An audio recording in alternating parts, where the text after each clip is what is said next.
Padamu negeri kami mengabdi, bagimu negeri jiwa raga kami. Wah, Vi, kamu lagi latihan nyanyi. Itu matanya kalau ditutup, nanti kalau yang nonton kabur, kamu nggak tahu loh. Ih, kakak, ngeledek aja sih. Aku kan lagi nyanyi serius. Iya deh, maaf. Nah, tapi itu kan salah satu lagu nasional. Kamu tahu judulnya nggak? Ya tahu dong, Kak. Judulnya Bagimu Negeri. Penciptanya? Raden Kusbini. Pinter kamu, Vi. Indonesia itu luar biasa ya, Kak. Lagu nasionalnya banyak. Lagu daerahnya juga banyak. Itu karena negara kita memang terdiri dari berbagai ras, suku, budaya, dan agama yang sangat beragam. Oh iya, sebelum melanjutkan, kita sapa teman-teman di rumah dulu yuk. Selamat pagi teman-teman kelas 4. Gimana nih kabarnya? Semoga semuanya sehat dan tetap semangat ya. Jangan lupa untuk menyiapkan buku catatan dan buku latihan kalian semua. Serta jangan lupa berdoa agar semua ilmu yang kita pelajari hari ini dapat bermanfaat untuk kita semua. Berdoa dimulai. Amin. Berdoa selesai. Nah, ngomongin soal agama nih. Coba, ada berapa agama yang resmi di Indonesia? Sebutkan apa saja itu. Kemudian, adakah perayaan adat atau keagamaan yang dilakukan di daerah tempat tinggalmu? Dan perayaan apakah itu? Dijawab ya teman-teman, kalian bisa menuliskan jawabannya di buku catatan kalian. Nah, Vi, ngomongin soal nyanyi nih. Kakak punya cerita yang pas banget buat kamu. Cerita apa, Kak? Nah, judulnya itu Lomba Menyanyi, karangan Dian Christian. Yuk kita simak ceritanya. Ayo. Sebentar lagi, perayaan Hari Kemerdekaan Republik Indonesia. Ada lomba menyanyikan lagu wajib antar kelas. Anak-anak kelas 4A berdiskusi untuk menentukan anak yang akan mewakili kelas mereka dalam lomba itu. Kau sajalah Binsar, kata Asih. Anak-anak lain pun setuju. Oh, suara dia paling bagus, tanya Gendis. Sebagai anak baru di kelas ini, Gendis belum terlalu mengenal teman-temannya. Binsar orang Batak. Orang Batak kan suaranya bagus-bagus. Lagi pula, Binsar aktif paduan suara di gerejanya. Benar kan? Asih menoleh kepada Binsar. Binsar tersenyum lebar. Tak semua orang Batak bisa bernyanyi. Contohnya adikku. Kalau dia menyanyi, tak jelas mana do, mana re. Namun adikku pandai kali menggambar. Kalau aku ya bisanya begini. La la la la la la la la la. Binsar memamerkan suaranya yang bisa mencapai 3 oktav. Gendis tertawa. Asih benar, suara Binsar memang merdu. Gendis setuju jika Binsar yang mewakili kelas mereka. Lombanya tanggal berapa? Tanya Binsar. Tanggal 17 Agustus sore. Paginya kita upacara kan? Jawab Asih. Waduh. Binsar menepuk jidatnya keras. Kalau upacaranya aku pasti hadir. Tapi sorenya keluargaku ada acara. Opungku berulang tahun. Kami ada kebaktian di rumah. Maaf, aku tak bisa. Asih dan teman-temannya bingung. Siapa yang akan mewakili kelas mereka? Tidak ada lagi orang Batak di kelas kita. Suara teman-teman kita pas-pasan semua. Keluh Asih. Ai, sudah kubilang tak harus Batak. Hei, bagaimana dengan dia? Dia anak baru. Kita semua belum pernah mendengarnya bernyanyi. Binsar menunjuk Gendis. Gendis tergagap. Di sekolahku dulu aku ikut karawitan, tembang Jawa, tapi aku belum pernah ikut lomba. Ayolah kita tes dulu kau ini. Coba kau nyanyikan satu lagu wajib. Binsar berlagak seperti juri. Gendis pun mulai bernyanyi. Tanah airku tidak kulupakan, kan terkenang selama hidupku. Binsar bertepuk tangan riuh. Merdu sekali suaramu, cocok untuk lagu ini. Aku setuju, kau saja yang mewakili kami. Kawan-kawan, kalian setuju tidak? Asi saling berpandangan dengan teman-temannya. Mereka mengangguk. Iya, maukah kamu mewakili kelas kita? Tanya Asi. Gendis tersipu. Terima kasih ya sudah percaya padaku. Aku akan berlatih serius agar bisa membanggakan kelas kita. Binsar, kau mau kan membantuku? Kau sudah berpengalaman. Binsar mengangguk cepat. Pastilah itu. Nanti ku ajari kau teknik-teknik pernapasan yang kupelajari di paduan suara gerejaku. Siap. Gendis tertawa. Asi dan anak-anak lain pun ikut tertawa. Mereka berharap kelas mereka akan memberikan penampilan terbaik dalam lomba nanti. Nah, Vi, gimana ceritanya nih? Setuju nggak kamu dengan pernyataannya Binsar? Bahwa tidak hanya orang Batak yang bisa bernyanyi dengan suara merdu. Setuju dong, Kak. Contohnya saja, Gendis yang orang Jawa. Dia juga memiliki suara yang tak kalah merdu dari Binsar. Nah, untuk teman-teman di rumah nih, kakak mau tahu dong, mengapa sih Asi dan teman-temannya milih Binsar untuk mewakili kelas mereka dalam lomba menyanyi? Apakah Binsar setuju untuk ikut lomba menyanyi? Siapa yang menggantikan Binsar untuk ikut lomba? Silakan tulis jawabanmu di buku tugasmu ya. Vivi, Pak Marcel. Kak, ada Gilang tuh. Yuk kita keluar. Yuk. Nah, pas banget nih. Karena ada Gilang, kakak mau ajak kalian untuk menebak sesuatu. Nebak apa tuh, Kak? Nih, pada tema 4, kalian sudah belajar tentang fakta dan opini. Nah, masih pada inget nggak nih perbedaannya apa? Masih dong, Kak. Kalau fakta itu kenyataan. Kalau opini itu pendapat kan, Kak? Nah, bener banget. Sekarang coba deh, Vivi dan Gilang tentukan mana kalimat opini dan mana yang kalimat fakta. Siap ya? Siap dong, Kak. Hari Raya umat Islam adalah Idul Fitri dan Idul Adha. Kalimat ini merupakan fakta atau opini? Aku tahu, Kak. Jawabannya fakta. Yap, bener banget. Jadi Idul Fitri dan Idul Adha memang merupakan hari raya umat Islam. Kalimat kedua, orang Batak suaranya merdu. Fakta atau opini? Aku, Kak. Opini, Kak. Soalnya kan nggak semua orang Batak suaranya merdu, Kak. Yap, bener banget nih. Wah, udah pada pinter ya. Nah, itu merupakan sebuah opini. Makanan Minang, semuanya enak. Fakta atau opini? Fakta, Kak. Jawabannya kurang tepat. Jawabannya yang benar adalah opini. Kenapa? Karena belum tentu semuanya enak. Nah, itu berkaitan dengan selera setiap orang. Dan itu lebih ke pendapat. Giliran teman-teman di rumah nih yang menjawab. Makanan pokok masyarakat Papua adalah papeda yang berbahan sagu. Fakta atau opini? Kain songket lebih indah dibandingkan dengan kain batik. Fakta atau opini? Sarinade adalah lagu daerah dari Maluku. Fakta atau opini? Gimana nih? Apakah kalian sudah menjawab semuanya? Jika sudah, mintalah walimu di rumah untuk mengecek jawabanmu ya. Dan kakak yakin pasti jawabanmu semuanya benar. Kalaupun ada yang salah, tidak perlu kecewa.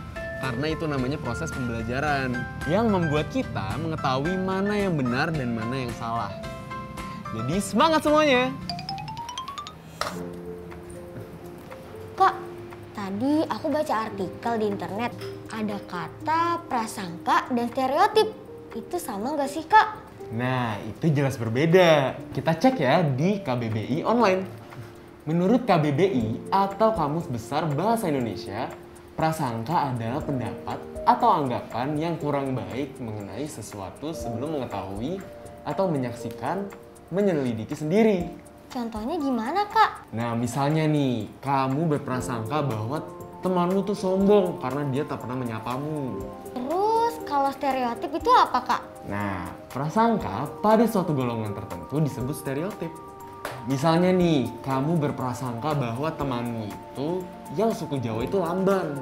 Oh gitu, Kak. Tapi stereotip nggak selalu bersifat negatif loh. Ada stereotip yang positif juga. Misalnya, orang Minang adalah pekerja keras dan juga ulet. Oh, aku ngerti, Kak. Nah, berdasarkan pengertian prasangka dan stereotip tadi, pernah nggak sih kamu melakukan prasangka dan stereotip terhadap orang-orang di sekitarmu? Pernah deh, Kak, kayaknya. Tapi apa ya? Coba deh, kamu pikir-pikir dulu. Baru kemudian kamu tuliskan di buku tugasmu. Nah, kalian juga ya teman-teman di rumah, tuliskan juga prasangka dan stereotip berdasarkan pengalamanmu. Kalian bisa mulai menulisnya, misalnya, aku pikir dia itu titik-titik, ternyata titik-titik. Selamat menulis ya, semangat!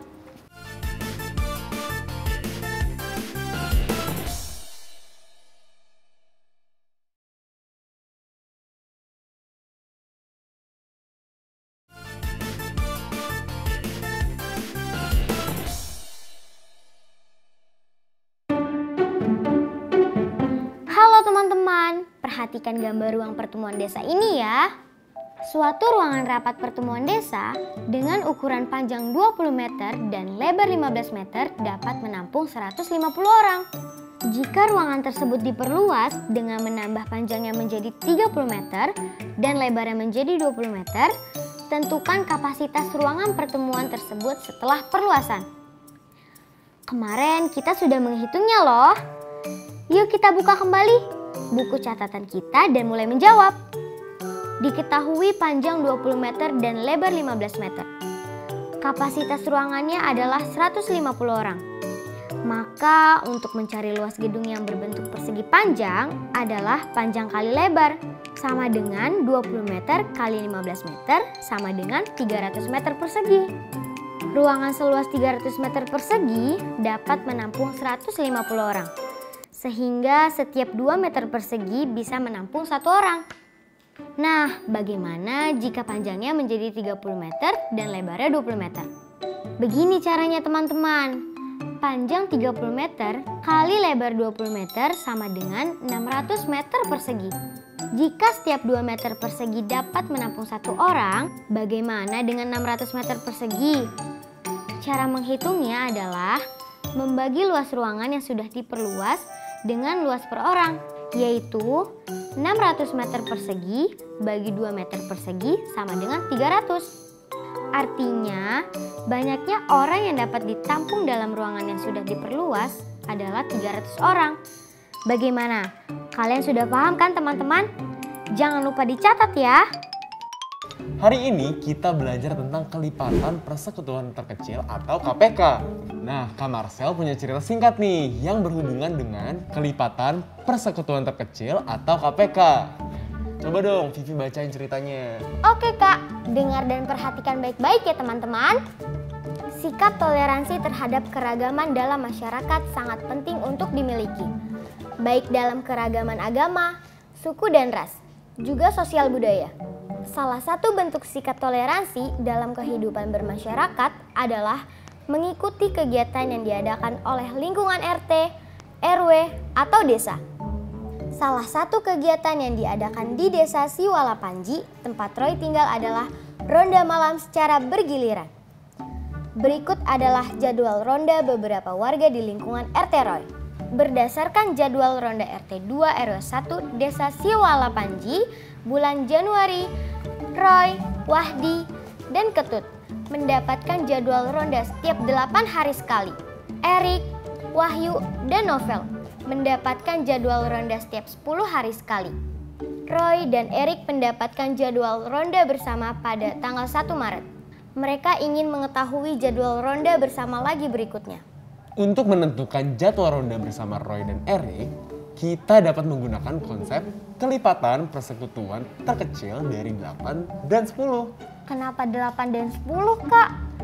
Nih, karena Roy dapat jadwal setiap 8 hari sekali dan Eric mendapatkan jadwal setiap 10 hari sekali.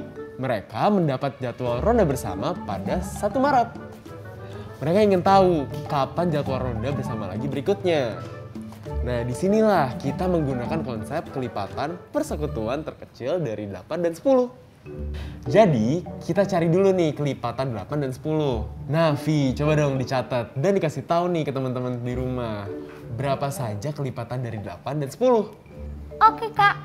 Kelipatan 8 pastinya ada 8. Kemudian 16, 24, 32, 40, 48, dan seterusnya. Kemudian kelipatan 10 ada 10, 20, 30, 40, 50, dan seterusnya. Nah, jadi kelipatan persekutuan terkecil kan kelipatan yang sama dan terkecil dari 2 bilangan atau lebih. Dari kelipatan yang kamu hitung, berapa kelipatan yang sama dari 8 dan 10? 40, Kak. Yap, betul banget nih. Maka, Roy dan Eric mendapatkan jadwal ronda bersama lagi setelah 40 hari dari 1 Maret. Berarti kita tinggal hitung saja ya, Kak. 40 hari dari tanggal 1 Maret di kalender. Bisa dengan cara lain, Vi, yaitu 1 Maret tambah 40 hari sama dengan 41 Maret. Tapi karena di kalender tidak ada tanggal 41 Maret, kamu bisa menguranginya dengan jumlah hari di bulan Maret, yaitu 31 hari. Jadi 41 kurang 31 sama dengan 10. Maka mereka akan bertemu di 10 hari setelah bulan Maret. Berarti 10 April ya, Kak? Yes, betul banget. Selain menggunakan kelipatan, kamu juga bisa mencari jawabannya dengan cara lain. Dengan cara dibagi bilangan prima. Bilangan prima itu angka berapa saja sih, Vi? Ada 2, 3, 5, 7, dan seterusnya. Wih, pinter. Jadi, penyelesaiannya kita cari KPK dari 8 dan 10 dengan cara membaginya dengan bilangan prima secara bertahap hingga tidak bisa dibagi lagi. Nah, kita mulai dengan membaginya dari bilangan prima yang terkecil, yaitu 2. 8 bagi 2 hasilnya 4. 10 bagi 2 hasilnya 5.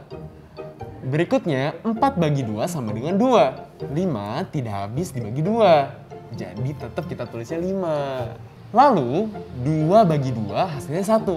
5 tidak habis dibagi 2. Maka hasilnya tetap kita tulis 5.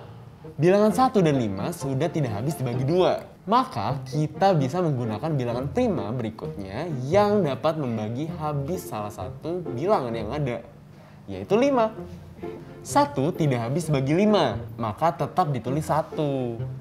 Dan 5 bagi 5 hasilnya 1. Pembagian selesai jika hasilnya 1 semua. Untuk menentukan KPK-nya, kita kalikan semua bilangan prima yang digunakan sebagai pembagi, yaitu 2 kali 2 kali 2 kali 5. Berapa hasilnya? Hasilnya 40, Kak. Betul sekali. Sekarang kita perhatikan soal-soal berikut ini. Tentukan kebenaran dari pernyataan berikut dengan memberi tanda centang pada pilihanmu ya.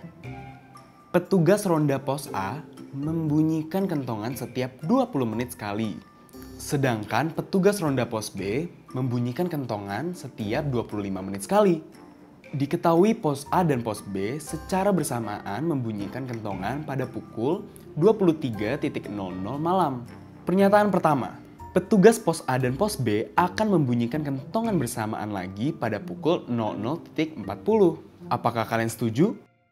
Untuk menentukan kebenaran dari pernyataan tersebut, kalian hitung kelipatan persekutuan terkecil atau KPK dari kedua pola waktu dalam membunyikan kentongan tersebut. Kita bisa menggunakan cara ini ya. Pos A 20 menit dan pos B 25 menit. Yuk, kita cari kelipatannya dengan membagi masing-masing bilangan dengan bilangan prima, yaitu 2, 3, 5, 7, 11, dan seterusnya. Gunakan bilangan prima untuk membaginya Dan pastikan bilangan prima membagi dua bilangan itu. Bila sudah tidak bisa dibagi bersama, lakukan pembagian dengan bilangan prima lain pada tiap bilangan. Kita bisa mulai membaginya dengan bilangan prima terkecil yaitu 2. 20 bagi 2 hasilnya 10. 25 tidak bisa dibagi 2, maka kita tulis 25. Kemudian 10 bagi 2 hasilnya 5. 25 tidak bisa dibagi 2, maka tetap ditulis 25. Lalu, jika kedua bilangan tidak bisa dibagi dengan 2 lagi, kita bisa membaginya dengan angka prima selanjutnya, yaitu 3. Karena 5 dan 25 merupakan bilangan yang tidak bisa dibagi 3. Jadi, kita bagi dengan angka prima selanjutnya, yaitu 5. 5 bagi 5 hasilnya 1. Dan 25 bagi 5 hasilnya 5. Lalu, kita lanjutkan pembagiannya sehingga mendapatkan hasil masing-masing 1. Dengan demikian, didapat kelipatan persekutuan terkecilnya adalah 2 kali 2 kali 5 kali 5 atau 2 pangkat 2 kali 5 pangkat 2 sama dengan 4 kali 25 hasilnya 100. 100 menit jika kita ubah menjadi jam akan menjadi 1 jam 40 menit. Untuk pernyataan pertama, apakah kalian setuju jika mereka akan membunyikan kentongan bersamaan pada pukul 00.40 malam? Jika diketahui, pos A dan pos B secara bersamaan membunyikan kentongan pada pukul 23 malam, maka kita tambahkan 23.00 dengan 1 jam 40 menit. Maka hasilnya adalah 24.40 atau pukul 00.40 menit. Apakah kalian setuju dengan pernyataan ini? Setuju Kak, aku beri checklist ya. Siap deh. Nah, untuk teman-teman di rumah, kalian catat ya pernyataan nomor 3 dan 4 dan kerjakan di buku latihan kalian. Jangan lupa untuk meminta bantuan ayah bunda, saudara yang ada di rumahmu untuk memeriksa hasil kerjamu. Selamat mengerjakan! Teman-teman, ini yang sudah kita pelajari hari ini.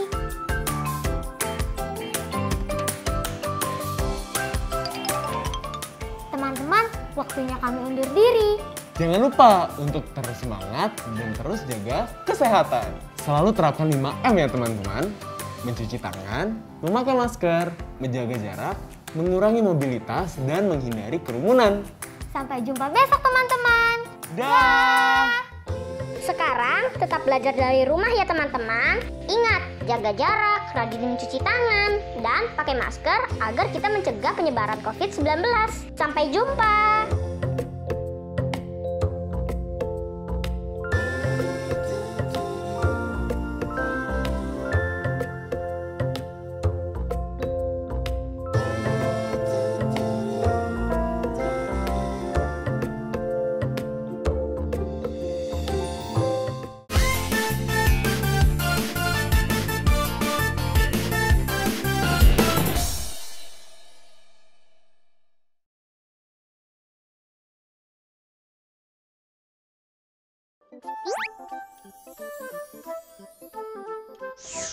Halo sahabat Dikbud, di masa kebiasaan baru seperti sekarang ini, ingat selalu pesan ibu.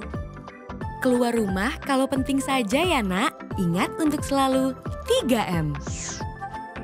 3M itu mudah dilakukan dan bisa mencegah penyebaran virus corona.